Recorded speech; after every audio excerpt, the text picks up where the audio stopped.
Let's be honest, if you're a child of the 90s or have since seen this masterpiece of an animated series, before you even clicked the video, you've heard the theme song in your head. But what made this series so popular? What made it one of the greatest animated adaptations of a comic book that was ever created?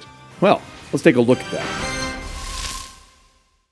The X-Men is looked at as one of the best animated adaptations of a comic book for many reasons. At the time, the animation was great, but more importantly, the show kept the feel of the comic books. The character designs were pulled straight out of an issue drawn by Jim Lee. The show didn't try to talk down to its younger audience as well. The plots maintained the core idea of the X-Men. The mutants were looked down upon as a lesser species, while fascist groups and the government treated them as second-class citizens. Wolverine had a dark past and fought to control his rage, while Rogue dealt with her inability to touch another person, and Jean dealt with her powers. Characters fell in love, they died, they fought for each other. And the X-Men didn't always win. The characters died, betrayed each other, and their own beliefs. It was a defining character trait in the comics, and it made its way into the show. Not only were these actual characters in the comics and not a kidified version, the plots themselves were pulled straight out of the history of the X-Men. The Phoenix Saga, far better than either of the live-action movies have tried to do decades later.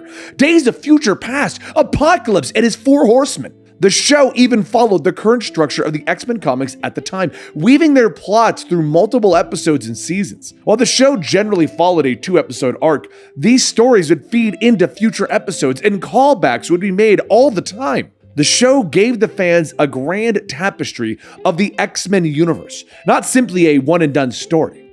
Unfortunately, this is where the problems began. But we're getting ahead of ourselves because we're asking the question, what happened to the X-Men the Animated Series? The birth of the X-Men the Animated Series comes down to one person. In 1989, Margaret Leosh was one of the people pushing for an X-Men animated series, and the pilot episode titled Pride of the X-Men was aired. The pilot did well enough, although there were some strange elements, such as them having an Australian Wolverine. Why would you do an Australian Wolverine?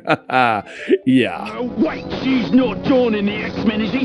She's just a kid. Well, anyway, Leosh took over as the head of the Fox Children's Network in 1991. Where she immediately greenlit a 13-episode animated series of the X-Men. From there, Saban Entertainment was hired to produce the series itself. Saban Entertainment would eventually gain their fame and be mostly well known for the Power Rangers series. Now, because Saban was such a small studio at the time, they contracted the work out to Graz Entertainment, who would write and design each episode. The actual animation would be handled by Acom Studio, which was a South Korean animation studio based out of Seoul. Production immediately hit delays, and the premiere of the new series was pushed back until October of 1992. The first episode was finally turned in, but featured several errors and missing scenes.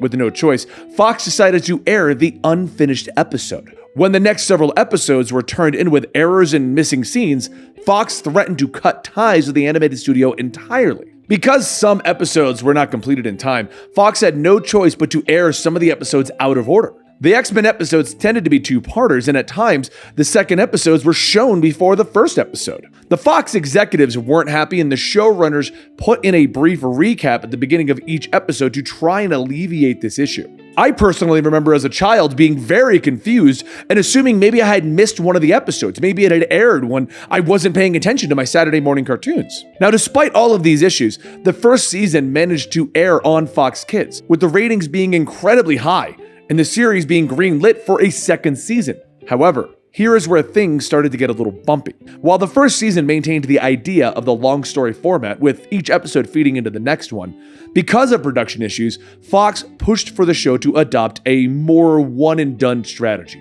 Unfortunately, this idea couldn't work in the third season, when Fox decreed that there would be no more long story formats. The episodes were aired as they were received from the production studio, regardless of the order that they were supposed to be in.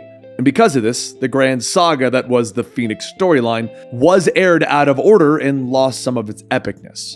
Moving into the fourth and supposedly final season, the series would end on a grand high note of a 4-parter known as Beyond Good and Evil, which saw the X-Men facing off against Magneto, Mystique, Apocalypse, and Mr. Sinister one final time. Except it wasn't. Fox decided that they wanted a 5th season at the last minute. Yet this happens all the time, we are aware of that. When a show is supposed to end, the studio decides that they want to milk it for a little bit more on the rating side. The problem was that Marvel had filed for bankruptcy in 1996 and could no longer afford to fund the series.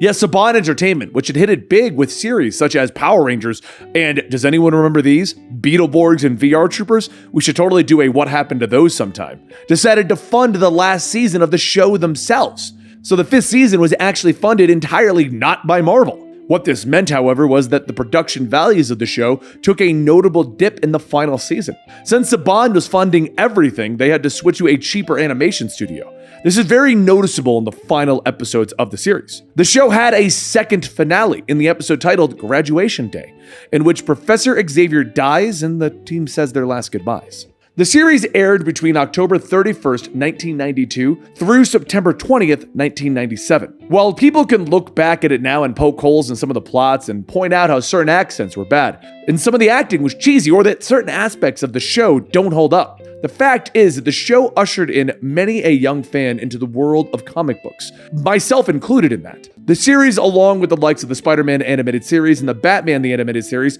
brought a whole new generation into the world of superheroes, and it paved the way for the likes of X-Men Evolution, Wolverine and the X-Men, Avengers, Earth's Mightiest Heroes, Incredible Hulk, Iron Man, and Fantastic Four. As a child growing up at the time, my brother and I would watch the show whenever it was on TV.